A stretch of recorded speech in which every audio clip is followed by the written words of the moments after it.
O 12º Congrejuf recebe os coordenadores da federação, que representam os servidores do judiciário na Argentina, e também da federação que representa a categoria lá no Uruguai. As entidades são co-irmãs da FENAJUF na luta em defesa dos direitos das servidoras e servidores do judiciário aqui na América do Sul. E é claro, eles deixaram um recado para você, servidor e servidora. Confira. Bueno, en primer lugar agradecer, siempre es un placer poder estar en los congresos de la FENAJUF. Ya hace unos cuantos años que venimos trabajando juntos, viniendo, participando de las instancias de los congresos. Para nosotros es muy importante, sobre todo estas instancias, en estos momentos que están viviendo nuestros países, consolidar lo que ya en la época de los 90 habíamos iniciado, que es la coordinadora de los judiciales del Cono Sur. Hay realidades que, si bien son distintas en cada país, pero la problemática específica de los trabajadores judiciales de Argentina, de Brasil y de Uruguay son muy similares.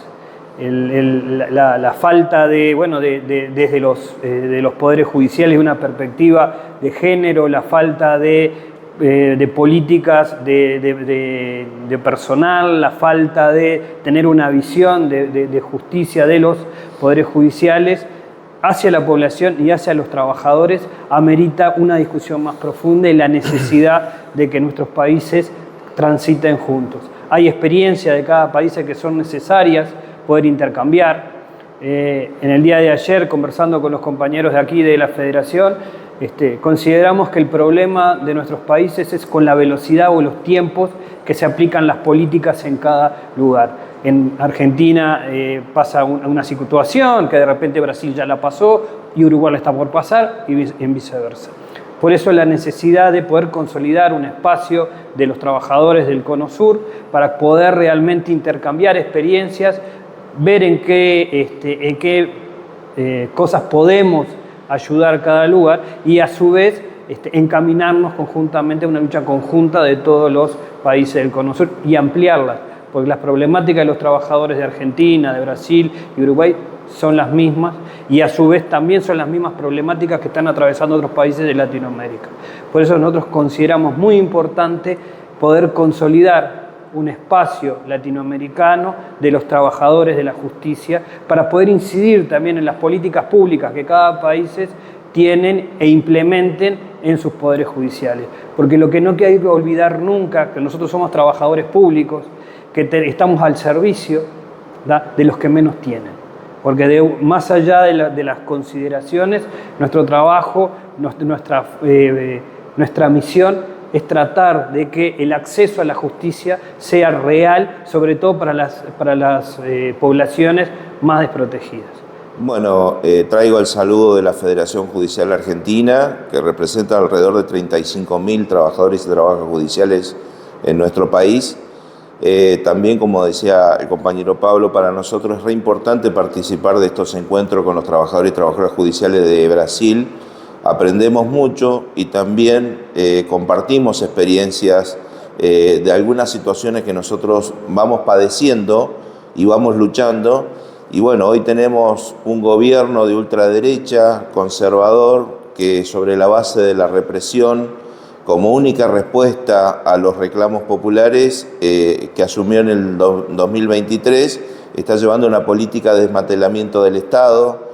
Existe un número importante de pobres, de indigentes. La situación es verdaderamente calamitosa en nuestro país y no escapa también a los trabajadores y trabajadoras judiciales de esa problemática. Además de los servidores públicos que representan los trabajadores del Estado, que nosotros también somos parte del Estado, existen un sinnúmero de políticas que se implementan en los poderes judiciales, como por ejemplo el achicamiento de las plantas, esto es la falta de carrera judicial, la falta de convenios colectivos de trabajo, que es sumamente importante. Entonces, la política que se baja del gobierno nacional, que es una política contraria a los trabajadores, los poderes judiciales la aplican y son conscientes y son de alguna manera cómplices de esa política de precarización laboral. Entonces, para nosotros es importante generar la unidad de clase de los trabajadores y trabajadoras en nuestro país. Las diferentes centrales han reaccionado de diferentes maneras. Tenemos centrales que son más acomodaticias a los vaivenes políticos y de alguna manera bancan a este gobierno nacional. Otras centrales que venimos luchando desde la década del 90 contra las políticas de flexibilización y de privatización que en su momento instrumentó el gobierno de Menem. Todas esas políticas hoy se instalan nuevamente con mucha fuerza y con mucho consenso social por parte del gobierno de Milei. Y también ese consenso social se basa en la desacreditación permanente de las organizaciones sindicales, en las organizaciones políticas populares. Entonces tienen ese consenso social. Por eso también es lamentable que este gobierno genere un retroceso, el desconocimiento de la Constitución, del mismo Congreso, quiere gobernar por decreto y, bueno, con cierto consenso social producto de esta desacreditación permanente, no solo del Congreso, de los diputados, sino de un número importante de organizaciones sindicales y de organizaciones populares que hace muchos años venimos luchando para un país que nos merecemos.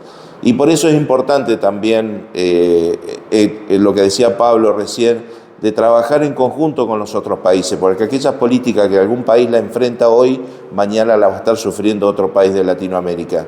Y es importante, y tenemos que aprender cómo el capitalismo rápidamente encuentra esos aliados estratégicos en los distintos gobiernos de Latinoamérica para implementar esas políticas de precarización y fundamentalmente de ataque al Estado para intervenir en la economía, y a nosotros las organizaciones sindicales y las organizaciones populares nos cuesta armar esa correlación de fuerza que nos permita enfrentar todas esas políticas contrarias a los trabajadores y trabajadoras. Así que tenemos que ser conscientes, llamar a la reflexión, no solamente a los trabajadores y trabajadoras de nuestro país. Milei no nació de un repollo, Milei es una consecuencia, producto también de que los distintos gobiernos no alcanzaron a realizar políticas públicas para tener ese basamento en la sociedad, ese consenso en la sociedad que hoy tendría que estar en las calles luchando para derrocar al gobierno de Milei. Por eso ese consenso se basa también en un gran descreimiento a la dirigencia política tradicional, a los partidos tradicionales, y bueno, la consecuencia es Milei, sobre la base de ese consenso social que tiene, está aplicando esta política de ajuste y de precarización.